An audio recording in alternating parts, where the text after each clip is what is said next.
कानी बहू। किशोरी लाल जी के बेटे राघव की शादी की बात जगह जगह चल रही थी, लेकिन किशोरी लाल जी को कोई लड़की पसंद ही नहीं आती थी।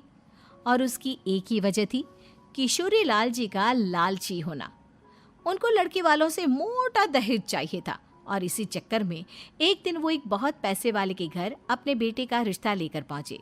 उस आदमी का नाम था ओम प्रकाश। देखिए किशोरी लाल जी, मेरी एक ही बेटी है और मेरी सारी संपत्ति जायदाद सब कुछ मेरी बेटी नैना का ही है। पापा, नाम से लगता है बहुत खूबसूरत होगी। कितना अच्छा नाम है ना, नैना। ओ, वैसे बात तो सही है आपकी। अब इतना पैसा है, जमीन जायदाद है, इकलौती बेटी, आप भी क्या करेंगे? सब कुछ उसे ही देंगे ना। बिल्कुल ठीक पहचाना आपने। बस बेटी की शादी और सारी जायदाद उसके नाम। पापा, बिना देखे हाँ कर दीजिए ना। इतना अच्छा रिश्ता फिर कहाँ मिलेगा? माला माल हो जाएंगे हम। मैं अपनी बेटी को बुलाता हूँ। अरे नहीं नहीं नहीं नहीं, आपकी बेटी का नाम नैना है, सुनकर ही लगता है बहुत सुंदर होगी। रहने दीजिए अंकल, मैं तो आपकी बेटी के नाम से ही इतना खुश हो गया हूँ कि उसे बिना देखे शादी करने को तैयार हूँ। अब तो मैं उसका चेहरा सीधे शादी के बाद ही देखूंगा। और इस तरह राघव नैना का चेहरा नहीं देखता और उससे शादी कर लेता है। शादी के बाद अपनी सुहाग रात पर जब राघव नैना का घूंघट उठाकर देखता है तो नैना की आंखें बंद थी। कितने खूबसूरत हो तुम नैना, जरा अपनी आंखें खोलकर मेरी तरफ देखो तो सही। नहीं, मुझे शर्म आती है। अरे, मैंने तुम्हें शादी से पहले भी नहीं देखा, और अब अगर तुम आंखें खोलकर मुझे देखोगी भी नहीं तो मुझे अच्छा कैसे लगेगा? इससे पहले कि नैना अपनी आंखें खोलकर राघव की तरफ देखती, अचानक से लाइट चली गई और राघव नैना को पूरी तरह से देख भी नहीं पाया। अगली सुबह नैना राघव के लिए नाश्ता बनाकर लेकर आई। अरे ये क्या, आधा पराठा सेका हुआ है और आधा बिल्कुल कच्चा। ये तुमने क्या किया नैना? बहू, तुमने क्या आधा पराठा तवे से नीचे लटका कर रखा था, जो आधा सिका है और आधा कच्चा? मुझे जितना दिखेगा उतना ही तो सीखूंगी ना पापा जी। जहाँ जहाँ मुझे नजर आ रहा था वहाँ मैंने सीख लिया, जहाँ जहाँ नहीं दिखा वहाँ कच्चा रह गया होगा। इसका क्या मतलब है? ये कैसा मजाक कर रही है तुम? अरे बहू, तुमने इतना लंबा घूंघट क्यों लगाया हुआ है? देखो, हमारे घर में बहुओं को बेटी की तरह रखा जाता है, और फिर तुम तो इतना सारा माल लेकर आई हो। देखो, ये घूंघट डालकर रखने की कोई ज़रूरत नहीं है। हाँ नैना, पापा जी ठीक कह रहे हैं, तुम तो आराम से रहो, अपना ही घर समझो। नैना अचानक से अपना घूंघट उठा लेती है।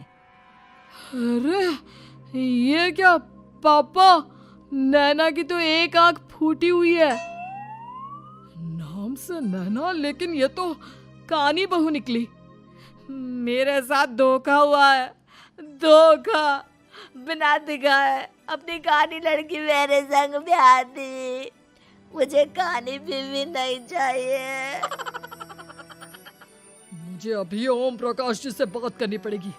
आखिर उन्होंने मेरे साथ ऐसा किया क्यों? अरे, आप लोगों ने ही तो पापा से कहा था कि आप लोग शादी से पहले मुझे देखना नहीं चाहते। अब मेरे पापा पर क्यों इल्जाम लगा रहे हैं? अरे लेकिन उन्हें बताना तो चाहिए था ना कि तुम कानी हो, एक आंख से तुम्हें दिखाई नहीं देता। किशोरी लाल और राघव नाराज होकर ओम प्रकाश को अपने घर बुलाते हैं। पापा जी, ये आपने क्या किया? शादी से पहले बताया क्यों नहीं कि नैना की आंखों में परेशानी है? अरे, आप ही ने तो लड़की देखने से मना कर दिया था। अरे लेकिन आप बता तो सकते थे। आपको तो हमारी बेटी की प्रॉपर्टी चाहिए थी, वो भी पूरी की पूरी। अब क्या हुआ अगर उसे आधा दिखाई देता है? प्रॉपर्टी तो आपको पूरी मिल गई ना। अरे ये क्या बात हुई? मेरी शादी प्रॉपर्टी से नहीं, आपकी बेटी से हुई है। अब ये तो पहले सोचना चाहिए था, तब तो मेरी प्रॉपर्टी देखकर तुम्हारी जुबान लप लपा रही थी। लेकिन मैं कानी लड़की को अपनी बीवी बनाकर नहीं रख सकता। पापा, कुछ करिए ना आप। हाँ, करता हूँ। देखिए ओम प्रकाश जी, आप हमारे साथ ऐसा नहीं कर सकते। और तुम देखो, अगर तुमने मेरी बेटी से शादी तोड़ी ना, तो जो भी प्रॉपर्टी मैंने तुम्हें दी है वो तो पूरी की पूरी वापस ले ही लूँगा, और आधी प्रॉपर्टी तुम्हारी भी लूँगा। अरे मेरी आधी प्रॉपर्टी भला क्यों लेंगे आप? इसलिए क्योंकि मेरी बेटी को आधा नज़र आता है और उसकी नज़र अभी तक तुम्हारी आधी जायदाद पर ही पड़ी है। अब तुम उसे घर से निकालोगे तो कुछ तो लेकर जाएगी ना। और अगर हम आपकी बेटी को अपने घर की बहू बना कर रखे तो? तो तुम्हारी पूरी प्रॉपर्टी तुम्हारी ही रहेगी, और जो मैंने तुम्हें दिया है ना, उसमें से बस मैं आधा लेकर जाऊंगा। अरे लेकिन अब आप अपनी दी हुई प्रॉपर्टी में से आधी वापस क्यों लेकर जाएंगे? अगर मैं आपकी बेटी को अपनी पत्नी बनाकर रखने को तैयार हूं तो? इसलिए ताकि भविष्य में अगर तुम मेरी बेटी को धोखा दो तो उसके पास कुछ तो रहे जो पति का हो। वैसे मेरे पास तो बहुत कुछ है, लेकिन अपने पति की कोई निशानी तो उसके पास होनी चाहिए ना। अब अगर तुमने मेरी बेटी को कानी कहा तो तुम्हें प्रॉपर्टी भी कानी ही मिलेगी, पूरी नहीं। जमाए राजा। किशोरी लाल और राघव समझ चुके थे कि वो बुरी तरह फंस चुके हैं और अब उनके पास वहां से निकलने का कोई चारा नहीं है। अब समझ में आया ना, लालच बुरी बला होती है। एक तो तुम्हें प्रॉपर्टी मिली, ऊपर से बीवी मिली, उसमें तुम्हें नखरे भी दिखाने हैं। आए बड़े, चुपचाप बैठो दोनों। कुछ दिनों के बाद नैना राघव की कार लेकर बाजार घूमने निकलती है और जब कार लेकर वापस आती है, ये क्या? एक तरफ से मेरी गाड़ी पूरी खराब हो चुकी है। लगता है तुमने मेरी गाड़ी को किसी दूसरी गाड़ी के साथ एक्सीडेंट किया है। अरे अरे कितना बड़ा नुकसान कर दिया तुमने बहू। वो क्या है ना पापा जी, मुझे एक आंख से दिखाई नहीं दे रहा था, सामने से गाड़ी आ रही थी।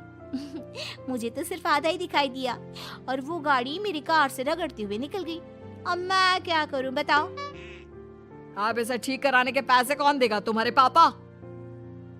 तुमने मुझसे इस तरह से बात की? अभी रुको। नैना राघव की शिकायत ओम प्रकाश को कर देती है।